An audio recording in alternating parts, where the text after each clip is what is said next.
요한계시록 강의를 잠깐 멈추고 또 우리에게 필요한 이야기들을 좀 나누려고 합니다. 하나님이 130년 전에 우리 김포 제일교회를 세우실 때 어떤 꿈을 갖고 계셨는지, 그 하나님의 비전, 그 하나님의 꿈, 그것을 우리가 좀 오늘 말씀을 통해 좀 나누려고 합니다. 교회가 존재하는 이유는 가정이 존재하는 만큼 중요합니다. 하나님이 세상을 창조하시고 사람을 만드시고 주신 명령이 생육하고 번성하라. 그 생육하고 번성하라라고 하는 하나님의 명령을 실행하는 현장이 어디입니까? 가정입니다. 여러분, 가정이 없으면 생육하고 번성하라는 하나님의 그 명령이 이루어질 수가 없습니다. 그래서 가정이 중요한데, 이 가정에서 가장 중요한 대상은 누굴까요? 부모도 또 부부간에도 중요하죠. 근데 생육하고 번성하라라고 하는 이 명령에 근거해서 가정에서 가장 중요한 대상은 자녀죠. 그럼 자녀입니다. 그래서 고대 시대부터 자녀가 없어서 대가 끊어진 그 집안은 뭐예요? 불행으로 여긴 거죠. 불행으로 여겼고, 또 반대로 자녀가 많아서 계속해서 대를 잇는 가정은 뭐예요? 그 복으로 간주한 것이죠. 유대인도 마찬가지고 우리 민족도 마찬가지예요. 조선시대까지만 해도 구한말까지 마찬가지입니다. 여성들이 자녀를 낳지 못하는 것을 부끄럽게 여겼잖아요. 그죠? 유대인도 마찬가지고 우리 민족도 마찬가지였습니다. 그만큼 가정에서 자녀가 중요하죠. 그래서 가정을 세우는 데 있어서 그만큼 중요한 자녀들이기에 그 자녀들을 위한 투자와 희생, 아깝지 않고 또 당연한 것으로 여겨왔습니다. 그런데 오늘날 이 투자와 희생이 너무 크기 때문에 젊은 세대들 중에는 결혼을 하지 않으려고 하고 또 더해서 자녀를 낳지 않으려고 하는 그런 경향들이 있죠. 그래서 지금 우리 사회가 겪고 있는 것이 저출산이라고 하는 지금 문제지 않습니까? 여러분, 출산을 하지 않고 저출산이라고 하는 문제는 가정이 붕괴될 수 있는 거예요. 그죠? 가정이 무너질 수 있습니다. 근데 이게 가정의 존립만의 문제가 아니라는 거죠. 이것은 국가의 존립에도 위험을 주는, 국가의 존립을 결정하는 일이더라는 것이죠. 과거 그 안목이 없는 지도자들이 했던 행위가 뭐냐면 자녀를 적게 낳게 하는 거예요. 그래서 여러분, 저는 어릴 때 전봇대 있죠? 제가 초등학교 3학년 때 전기가 들어왔어요. 그 전까지는 호롱불 밑에서 공부했어요. 전기가 들어왔는데 전봇대가 막 세워졌어요. 근데 전봇대에 뭐가 이렇게 붙어 있었냐면 둘만 낳아 잘 기르자, 이런 포스터가 전봇대에 딱 붙여 있어요. 그러다가 나중에는요, 둘도 많다, 하나만 낳아 잘 기르자, 이런 게 붙어 있고요.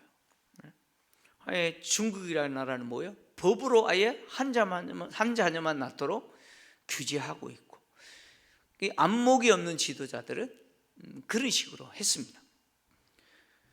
결국 많은 자녀들은 국가를 힘들게 하고 또 가정을 힘들게 하는 일이다라고 생각했기 때문에 그렇게 한 거잖아요. 근데 오늘날 한번 보십시오. 그렇지 않다는 걸 우리는 확인합니다.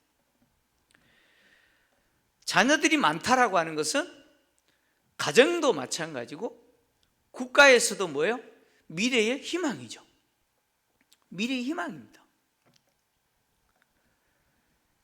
그래서 국가가 나서서 뭘 합니까? 지금 저출산 문제 해결하려고 지금 몸부림하고 있는 거잖아요. 교회도 마찬가지입니다. 교회도 다음 세대가 있느냐 없느냐, 더 나아가서 다음 세대가 많느냐 적었냐에 따라서 뭐가 결정됩니까? 교회의 존립이 결정돼요. 여러분, 다음 세대가 없다? 여러분, 이제 몇십 년 후면 그 교회 문 닫아야 돼요. 그만큼 교회가 다음 세대를 중요하게 여겨야 될 이유가 이것 때문이죠. 오늘 본문의 내용이 이와 관련되어 있죠. 오늘 본문의 내용은 누가 하나님의 나라에 들어갈 수 있는가? 이 질문에 대한 답을 제공하는 본문이죠. 누가 하나님의 나라에 들어갈 수 있는가? 특히 예수님이 당신에게 나오는 아이들을 축복하시는 내용이죠. 그래서 본문은 이렇게 시작합니다. 사람들이 예수님이 안수하여 축복해 주시기를 바라고 어린 아기를 데려왔는데 제자들이 꾸짖었다라는 내용으로 시작합니다. 자, 예수님 당시 유대 사회에서 유대인들에게 있어서 내가 존경하는 랍비를 찾아가서 우리 아이에게 안수하여 축복해 주는 것을 바라며 가는 것은 관습이었습니다. 관례였어요. 그래서 내가 존경하는 랍비를 찾아가서 우리 아이에게 축복해 주세요. 그래서 아이들을 데려가는 것이 관습이었는데, 특히 7월 10일 속죄일입니다. 속죄일 저녁에는 그 마을의 가장 나이가 많은 장로죠. 그 장로에게 아이를 데려가서 안수받으면서 축복을 받는 것이 문화였어요. 관례였어요. 이런 관례에 따라서 랍비신 예수님께 자신들의 아기를 데리고 예수님이 안수하고 축복해 주시기를 바라면서 나왔는데 제자들이 어떻게 한 거예요? 꾸짖어 버리는 거예요. 제자들이 꾸짖었어요. 근데 제자들이 꾸짖은 대상이 아이일까요? 아이를 데리고 온 사람들일까요? 데리고 온 사람들이요. 아이들은 가, 야 니네들 가, 이렇게 한 게 아니에요. 아이를 데리고 온 그 부모를 꾸짖었다는 거예요. 왜냐하면 여기 사람들이 아기를 데리고 왔다라고 그랬을 때 이 아기라고 하는 단어가 갓난아기, 갓난아기. 이 단어가 바로 브레포스라고 하는 단어예요. 이 브레포스라고 하는 단어는 태중에 있는 아기, 그리고 이제 막 태어난 아기를 지칭할 때 사용하는 단어가 브레포스라는 단어입니다. 그래서 이 단어가요, 예수님이 태어나셔서 강보에 쌓여 구유에 누웠을 때 그 아기라고 했을 때 이 단어가 사용됐어요. 이제 막 태어나서 구유에 누운 강보에 쌓인 아기를 지칭합니다. 그리고 이 단어가요, 세례 요한의 어머니 엘리사벳에게 적용됐는데, 엘리사벳이 세례 요한을 임신하고 6개월째쯤 돼서 마리아가 성령으로 잉태한 이후에 엘리사벳을 방문했을 때 이 엘리사벳 뱃속에 있는 아기가 뛰었다라고 했을 때 그 아기라는 단어가 이 단어입니다.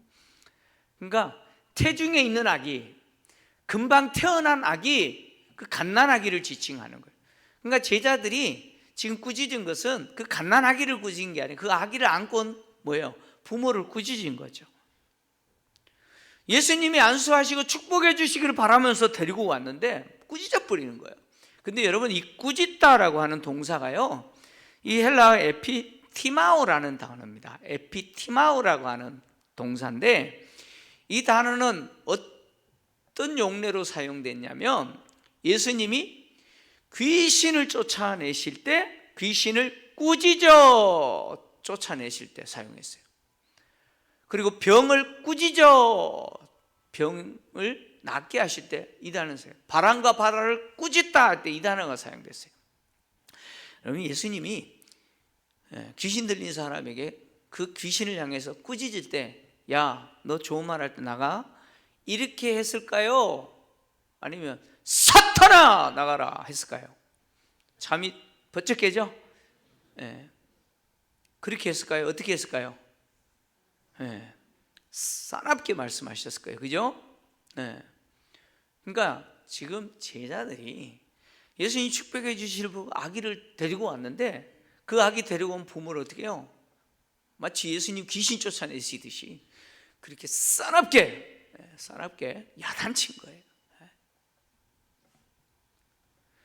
왜 제자들이 이렇게 했느냐? 제가 누가복음 강의할 때 이 본문을 다룰 때 제가 두 가지를 이야기했어요. 첫째는 뭐냐면 당시 사회, 특히 예수님 당시 유대 사회가 그 갓난 아이들을 어떤 존재로 봤느냐? 그냥 그 사회에서는 하찮은 존재로 봤어요. 제자들도 그런 식으로 봤다는 거예요. 그래서 당시에 기록된 문헌에는 이 어린아이에 대해서 아주 하찮은 존재로 취급하는 그런 통상적인 상투적인 표현이죠. 그런 표현이 등장하는데 귀머거리와 벙어리, 전능한 자와 어린이, 어린아이 이런 표현이 등장. 그러니까 어린아이가 어떤 그룹에 속해요?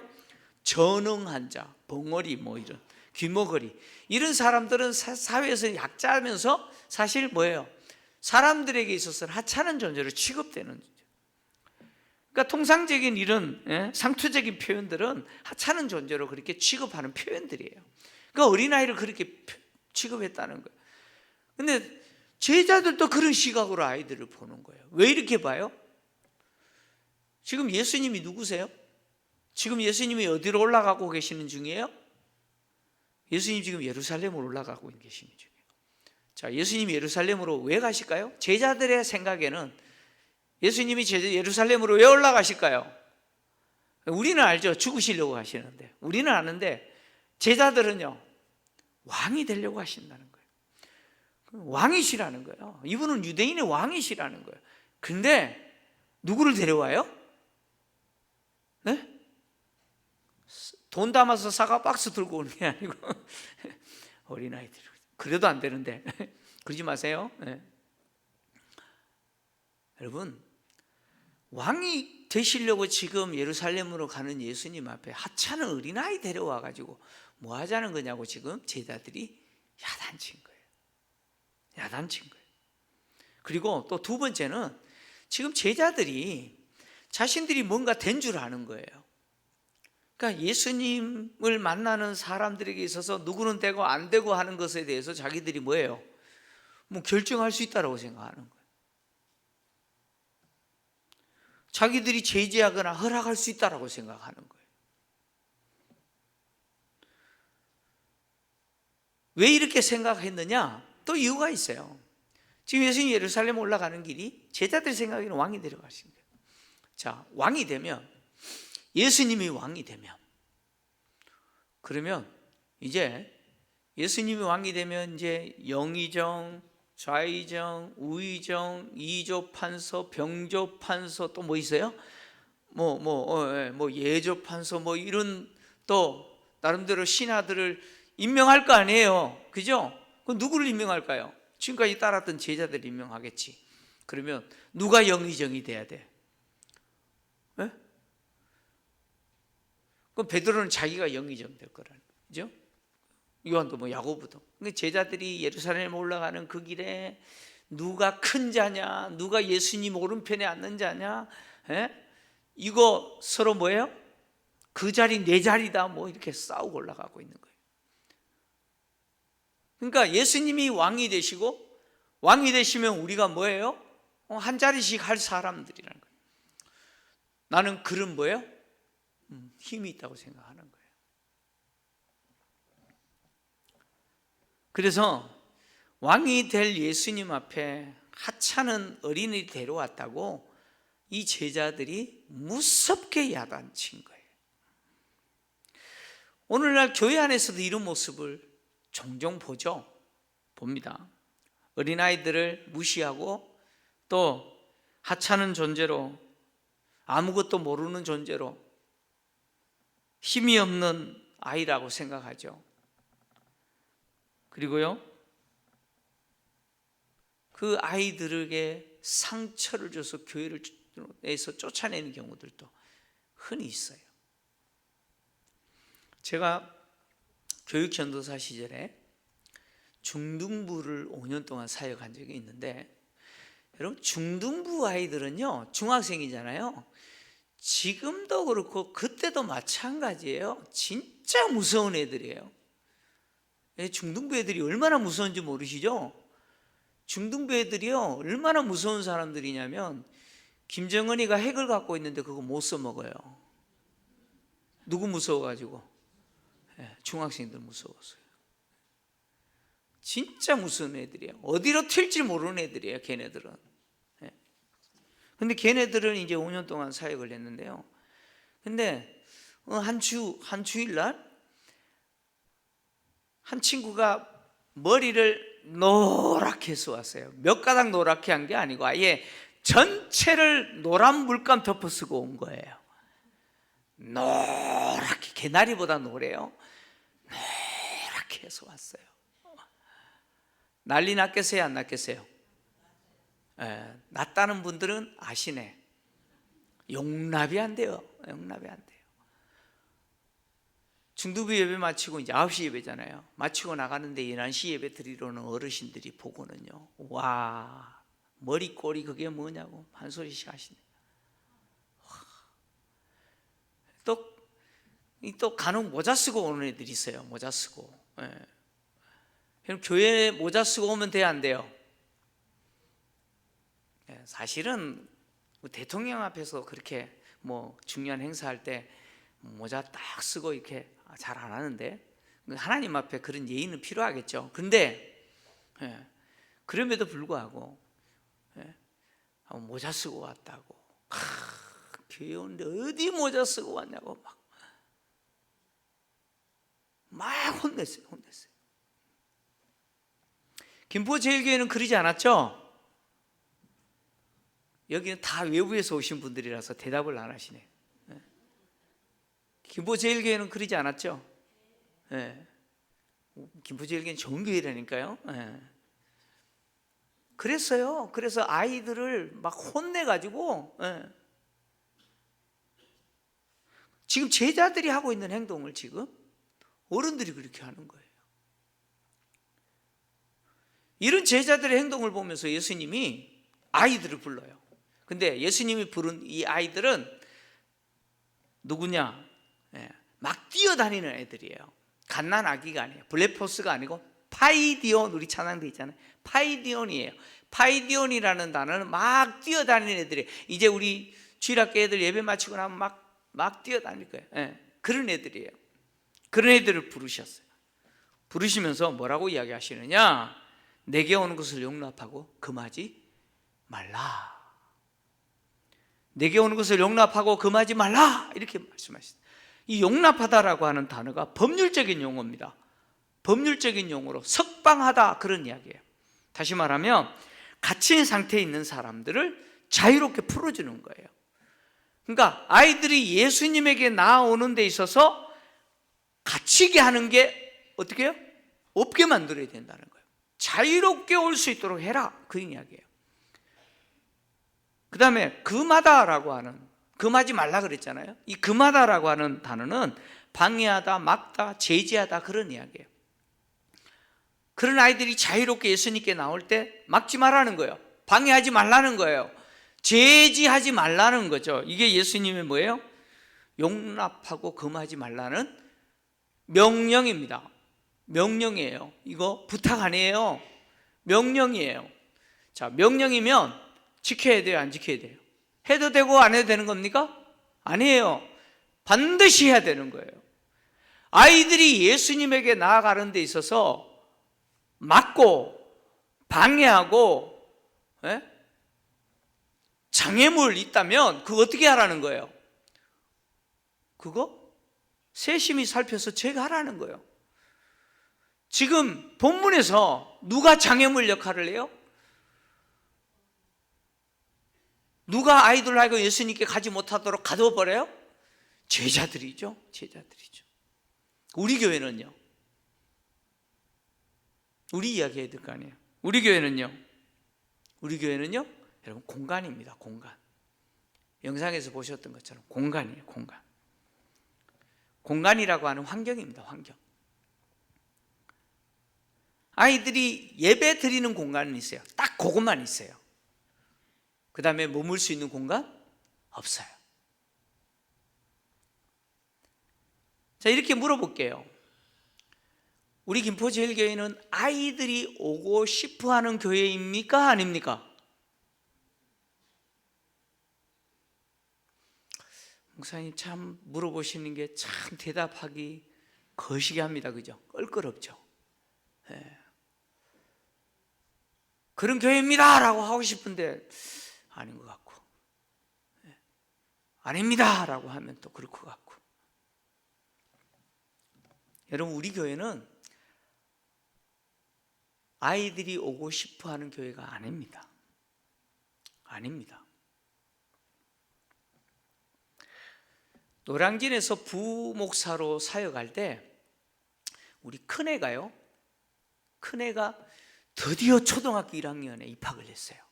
그것도요, 역사와 전통을 자랑하는 노량진 초등학교에 무시험으로 합격했어요. 노량진 초등학교. 그때 100년이 넘었습니다.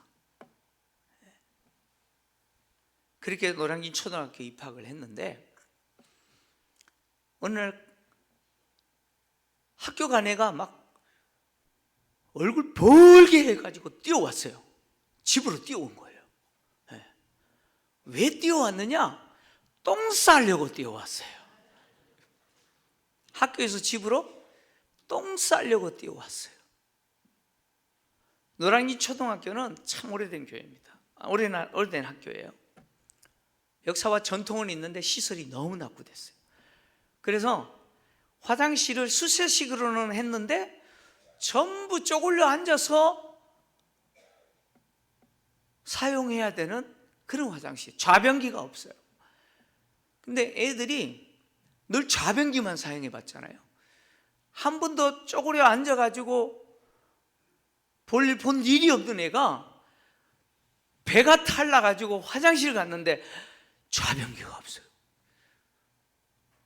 쪼그려 앉아서 볼일 본 일이 없는데, 그래서 얘가요, 그 아픈 배를 부여잡고는 집으로 뛰어온 거예요. 똥 싸려고요. 어른들의 입장에서는 이해가 안 되죠. 여러분, 이해 안 되잖아요. 여기 퍼스틱 화장실 경험하신 분들 다 계시잖아요. 네? 휴지가 어디 있어요? 신문지만 있어도 감사하죠. 네? 시멘트 포대 안쪽이 찢어서 밀가루 포대 안쪽이 찢으면 그것도 좋은 거죠. 경험하셨잖아요. 저는 더한 것도 경험했어요. 네.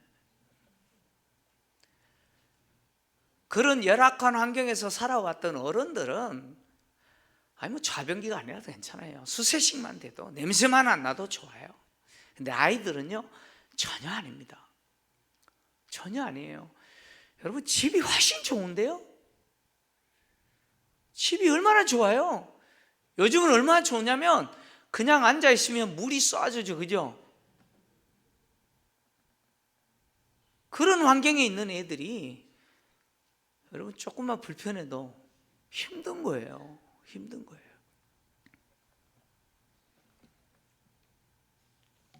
영상에서 보았던 것처럼 갓난아이들이 마음껏 어머니의 그 젖을 빨 수 있는 수유실이 없어요.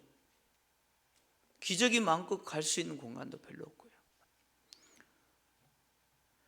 조금만 불편해도 견디지 못하는 세대들이 우리 3040 세대들의 자녀들이고 여기 할아버지 할머니들의 손자와 손녀들이에요. 교회 와서 그 아이들이 얼마나 불편한지 보세요. 유치부 아이들이요, 화장실 갔다가 그냥 풍덩 빠지게 생겼어요. 이게 너무 커가지고, 그죠? 아이들의 신체에 맞는 그런 것들이 준비되어야 되는데 그래요.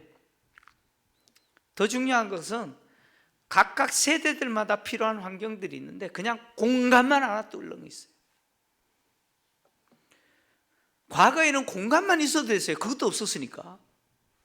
근데 지금은요, 그렇지 않습니다. 그렇지 않아요. 여러분, 우리 자라나는 우리 손자, 손녀 세대들은요, 지금 알파 세대, 잘파 세대라 그래요. 인류학자들은 여러분 다른 인종이라 그래요. 인종이 다르다 그래요. 그런 아이들이 우리 다음 세대의 인물들로 자라야 되는데 교회가 지금 그걸 못하고 있죠. 그래서 교회들 중에는 이래서는 안 된다. 지금 세대가 다른데 교회가 집보다 불편하면 어떻게 하느냐? 그러면 애들이 오겠느냐? 그러면 안 온다는 거예요. 그래서 이래서는 안 된다 해서 과감하게 다음 세대를 위해서 우리가 투자해야 된다, 공간 바꿔야 된다 해서 지금 많은 교회들이 지금 바꾸고 있어요. 그런 교회들 가운데 정말 탁월하게 앞서가는 몇 교회가 있어요. 그 교회 가운데 한 교회가 목포 사랑의 교회예요.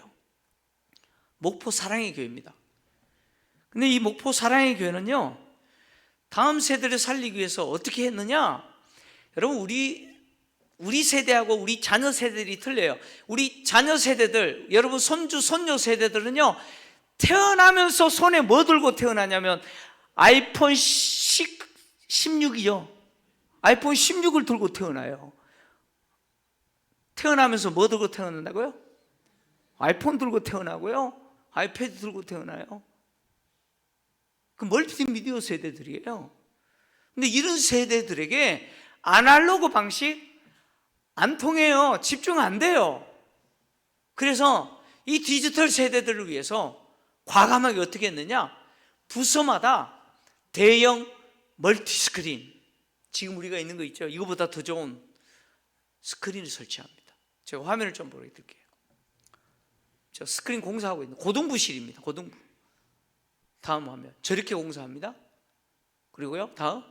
그렇게 고등부가 저렇게 예배드려요. 고등부가 저렇게 예배드려요. 정말 열정적으로 그 고등부 애들이 정말 울며 불면서 하나님 찬양하고 예배드려요. 그 다음 공간요, 저기는 유아부입니다. 유아부. 그 다음 공간은요, 유치부예요. 그러니까 아이들이 예배 시간에 집중할 수밖에 없어요. 교육자들이 저 멀티스크린을 통해서 총회 공과나 이런 것들을 준비해서 교육 시스템을 아이들로 하여금 집중하여서 듣게 하고 배우게 합니다. 그 아이들이 집중할 수밖에 없어요. 그리고 또 이 교회는 아이들이 예배 후에 머물 수 있는 공간 만들어요. 짜투리 공간만 있으면 저렇게 아이들을 위해서 뭐예요? 머물 수 있는 공간. 도서관도 마찬가지고요. 저렇게 아예 큰 공간을 내서 저렇게 아이들이 마음껏 플레이할 수 있도록 저렇게 공간을 마련했어요. 그리고요, 또 농구장도 이렇게 다목적 시설로 만들어 놓고, 그리고 옥상에는 뭘 만들었냐? 저 풋살구장도 만들어 놓고, 그 아이들이 교회 와가 하루 종일 뭐예요? 그냥 머물 수 있도록 그렇게 해야 된다는 거예요. 그래서 이런 교회는 지금 한국교회 가운데 목포 사랑의 교회는요, 아이들이 매주 가고 싶은 교회. 그래서 엄마, 아빠, 할아버지, 할머니가 막 교회 가야 된다 끌고 오는 교회가 아니고, 아이들이 엄마 빨리 가요 끌고 교회 오는 교회, 이런 교회입니다. 그리고 제가 또 한 교회를 소개하면요, 용인제일교회인데요, 저 뭐 같아요? 용인제일교회는 어떻게 하면 청소년들이 교회로 오게 만들까? 안 오잖아요, 애들이. 여러분, 중등부만 돼도 안 와요. 고등부 안 와요. 근데 어떻게 하면 애들 오게 할까? 그래서 교회에 뭘 만들어요? PC방 만들었어요. 저게 용인제일교회 PC방이에요. 그래서 그 교회 다니는 애가 PC방 가자 그래서 저기 데려오는 거예요. 그래서 롤 게임하고 뭐 게임 하다가, 근데 그 애가 그 다음 주에 교회에 등록해요. 완전히 사고의 발상 전환이죠.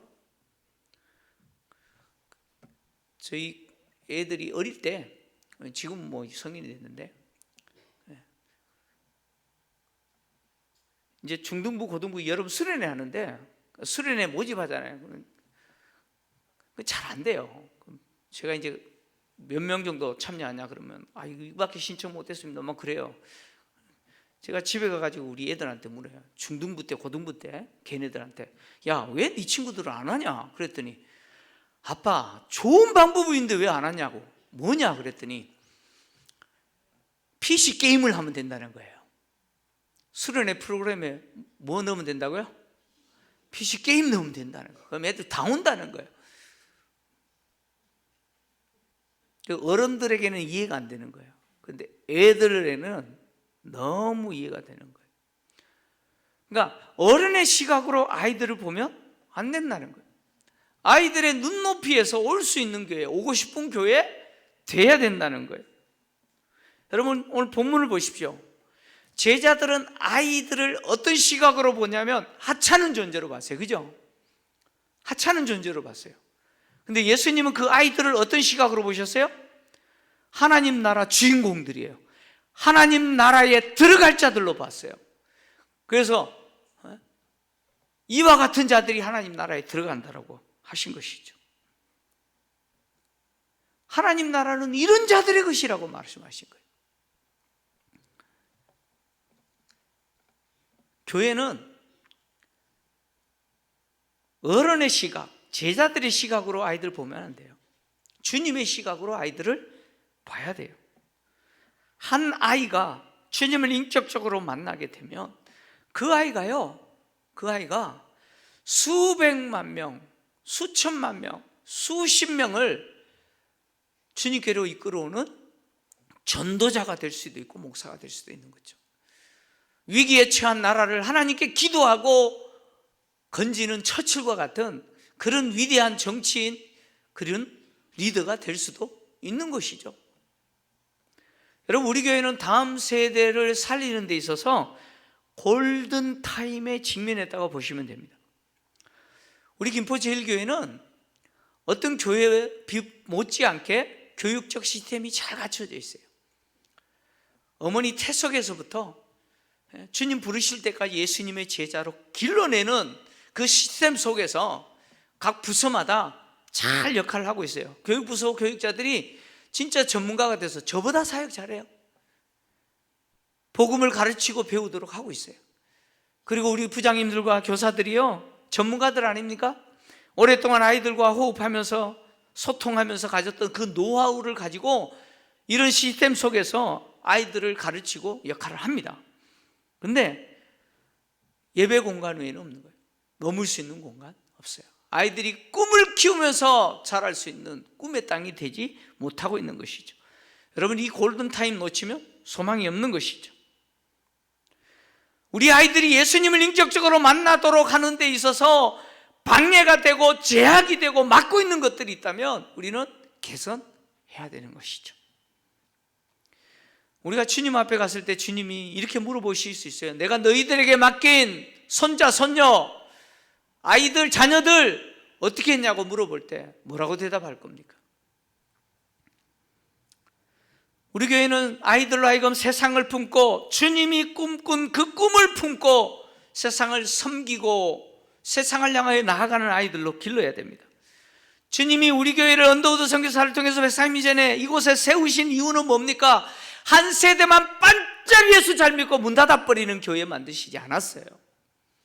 세대가 세대를 이루고 계속해서 세대가 세대를 낳고, 그래서 주님 오실 때까지 세상에 복음을 전하고 세상을 섬기는 교회로 세우신 것이죠.